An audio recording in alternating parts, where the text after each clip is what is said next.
That's what this Rowling thing is all about, Bill O'Reilly began, but listen to the rest of it anyway. It's another in the indoctrination thing. The Rowling thing? Author J.K. Rowling, who answered a reader question about whether one of her Harry Potter characters had ever found love by explaining 1 week ago tonight at Carnegie Hall that the character was gay. The indoctrination thing. Parody for homosexuals with heterosexuals. Our third story in the countdown, a month after his racist remarks about a New York restaurant, O'Reilly now coming out against tolerance, a little more than 4 years after, according to the lawsuit from his former producer Andrea Macris, BillO tried to talk her and a female friend of hers into performing homosexual acts while he was present. To paraphrase the hypocrite's mantra, do as I say, not as I fantasize. O'Reilly's favorite complaint against critics of his work, they never watch it, they don't know the context. He admits he's never read any of Rowling's books. He even made a slip on air suggesting he didn't know if J.K. Rowling was a man or a woman. As the other old saying goes, that never stopped us before. O'Reilly, Tuesday. You know, why did she do? She did it to provoke. I think this is a provocateur. This woman's a provocateur. Well, she's a very smart woman. I think she's a provocateur. But let me... Now, many parents are worried in America about the gay agenda and indoctrination of their children to see homosexuality in a certain way. That debate is raging all over the country. This now becomes part of that debate. Does it not?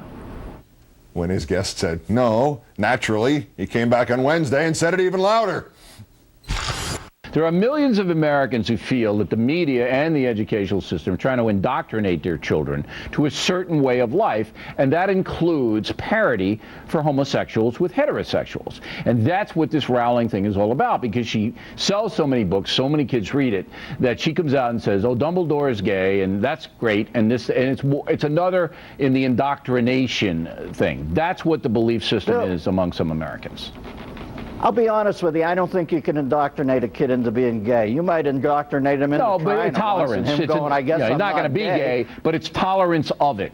That's Dennis Miller looking for the fire exit there. Just for the record, item 40 from the Andrea Macris lawsuit. On or about March 9, 2003, defendant Bill O'Reilly joined plaintiff Andrea Macris and other staff members at the Peninsula Hotel for cocktails. Plaintiff Andrea Macris's college friend was with her. O'Reilly approached the two and commented, University of Missouri, boy, I would have had fun with you two, and alluded to having a menage a trois with plaintiff and her friend.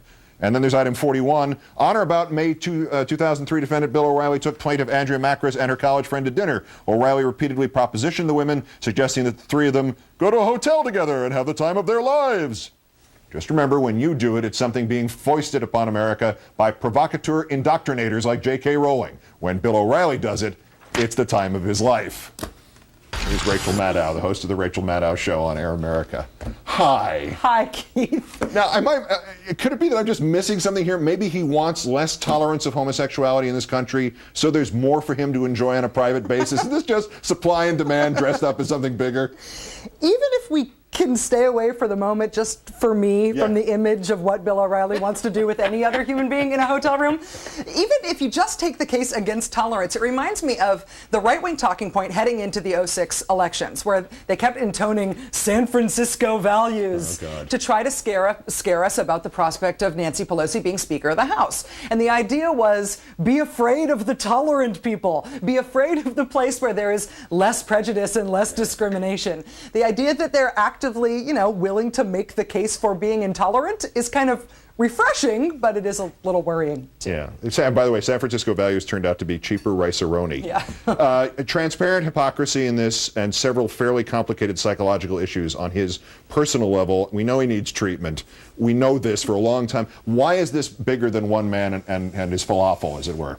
Well, I mean, we can tell from his public statements and what we know in the legal record that he seems to be a little mixed up about the sex. And so a lot of people are mixed up about sex. We're a nation of people who are mixed up about sex. That's who we are. But not everybody gets to elaborate on national television. And so while mostly I think he just makes an idiot out of himself, there is a line where it approaches a little bit scary, where the Venn diagram of idiotic and scary overlap, and there's Mr. O'Reilly in the middle, and that is when he actually decides that he wants to make a concerted, agitating case on television for being intolerant of the gays. And definitionally, on what J.K. Rowling was doing in the book, he doesn't have the term right. I mean, indoctrinate means to instruct in a doctrine, principle, ideology, etc., especially to imbue with a specific partisan or biased belief or point of view, and the synonyms are brainwash, propagandize. That there's no way you could, if she announced, well, Dumbledore liked parrots, I mean, she's not trying, that's not indoctrination, is it? Right, Dumbledore wasn't teaching a class in the book to brainwash the kids. I mean, if the presence of a secretly gay character was enough to brainwash people into liking the gays, think about how different the U.S. Senate would be. You know? The Senator Dumbledore of Idaho.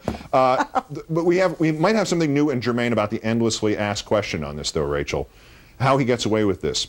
Fox Noise's Washington bureau chief, Brian Wilson, was speaking to journalism students at Texas Tech last night and said this. Let me quote this precisely. Bill O'Reilly is not a journalist. It's an opinion-based program. I think we get unfairly smeared because of Bill O'Reilly, and it has a huge following. I don't agree with half of what he says, but that's what characterizes Fox News. This is the classic straw man argument, too, because Fox News is not biased or racist or sexist or homophobic. Just Bill O'Reilly is. And it's not like Fox News has any control over what he says or whether he ever appears on television, right? The unfair smear. Yeah. How on earth could you hold us accountable for hiring this man who says these things that then we disagree with? Yeah, it's a little hard to take. It's an amazing thing. If only people's lives were at stake, it would be hilarious and entertaining, and I'd watch.